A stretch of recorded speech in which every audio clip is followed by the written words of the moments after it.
Welcome to the Digital Academy. I hope you're having a good day today and everything's going well. And yeah, let's get into this. I got a cool one for all of you that like sci-fi and the horror genre.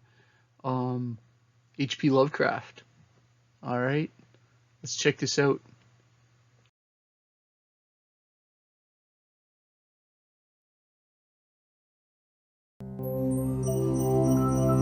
Cheers. Arcane books of forbidden lore, disturbing secrets in the family bloodline, and terrors so unspeakable the very thought of them might drive you mad. This author's one of the best, man. If you're unfamiliar with H.P. Lovecraft, I'd recommend Mountains of Madness. By now, these have become standard elements in many modern horror stories, but they were largely popularized by a single author, one whose name has become an adjective for the particular type of terror he inspired. Born in Providence, Rhode Island in 1890, Howard Phillips Lovecraft grew up admiring the Gothic horror stories written by Edgar Allan Poe and Robert Chambers. But by the time he began writing in 1917, World War I had cast a long shadow over the arts. People had seen real horrors and were no longer frightened of fantastical folklore. Lovecraft sought to invent a new kind of terror, one that responded to the rapid scientific progress of his era. His stories often used scientific elements to lend eerie plausibility. In The Color Out of Space... Yeah, like in a lot of Lovecraft stories, because he has tons of stories, right? Some are long, some are very short. Some were like short stories he wrote for, I think, magazines. Some are much longer. But they're often like, oh, this research team is looking into this ancient ruin. And so there's often either experiment or an exploration component to the stories that lead them towards some, monster or Cthulhu or some interesting find. I'm sure they're about to get into.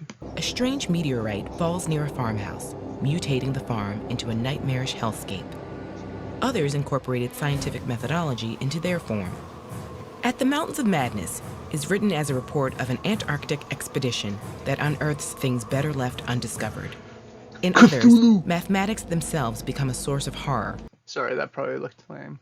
But yeah, Cthulhu, man. The Call of Cthulhu is another. So Cthulhu is this like the word that shouldn't be spoken. This like shadow monster, the squid-faced god.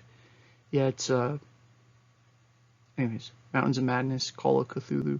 Those are two good ones to start with. As impossible geometric configurations wreak havoc on the minds of any who behold them. Like then recent discoveries of subatomic particles or X-rays, the forces in Lovecraft's fiction were powerful, yet often invisible and indescribable. Rather than recognizable monsters, graphic violence. Yeah, so that's the thing, is he had that it was suggestive, right? And that's kind of one of the things that's like such kind of that Lovecraft element of not showing you the monster, having you picture the monster yourself, and that almost the unseen monster behind the corner scarier than the 3D monster in front of you, and using that darkness and suspense. Or startling shocks. Massive suspense. The terror of Lovecraftian horror lies in what's not directly portrayed, but left instead to the dark depths of our imagination. Lovecraft's dozens of short stories, novellas, and poems often take place in the same fictional continuity, with recurring characters, locations, and mythologies. At first glance, they appear to be set within Lovecraft's contemporary New England. But beneath the surface of this seemingly similar reality lie dark masters, for whom Earth's inhabitants are mere playthings. More like primordial forces than mere deities, Lovecraft's great old ones lurk at the corners of our reality. Beings such as Yog-Sothoth, who froths his primal slime in nuclear chaos beyond the nethermost outposts of space and time. Or the blind idiot god Azathoth, whose destructive impulses are stalled only by the maddening beating of vile drums and the thin monotonous whine of accursed flutes. These beings exist beyond our conceptions of reality, their true forms as inscrutable as their motives. Lovecraft's protagonists, often researchers, anthropologists, or antiquarians, stumble onto hints of their existence. But even these indirect glimpses are enough to drive them insane. And if they survive, the reader is left with no feeling of triumph, only cosmic... Exactly, that's cool. Even if the guy survives, there's no feeling of triumph. It's there's always as the person's getting closer to the Grail or whatever, to the mission, they're going crazier in a lot of the stories. Mountains of Madness. The terrible sense that we are but insignificant specks at the mercy of unfathomable forces.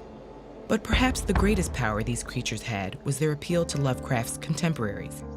During his lifetime, Lovecraft corresponded with other writers, encouraging them to employ elements and characters from his stories in their own. References to Lovecraftian gods or arcane tomes can be found in many stories by his pen pals, such as Robert E. Howard and Robert Bloch. Today, this shared universe is called the Cthulhu mythos, named after Lovecraft's infamous blend of dragon and octopus. Unfortunately, Lovecraft's fear of the unknown found a less savory expression in his personal views. The author held strong racist views, and some of his works include crude stereotypes and slurs.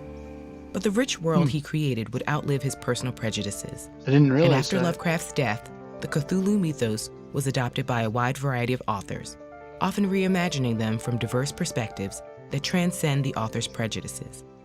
Despite his literary legacy, Lovecraft was never able to find financial success. That's an interesting way to address that. He died unknown and penniless at the age of 46, a victim of the universe's cosmic indifference.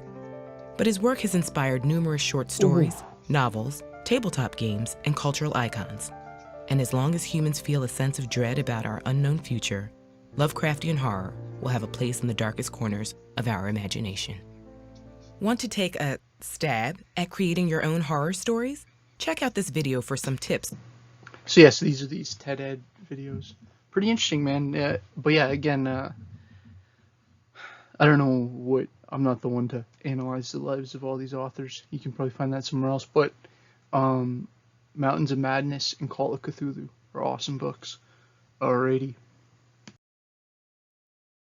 Alright, thanks for checking that one out. I hope you have an awesome day. And yeah, if you're bored and have a few minutes, check out a few other videos. But if you don't feel like it, then just go be yourself and have an awesome day. And take care. Love you. Cheers.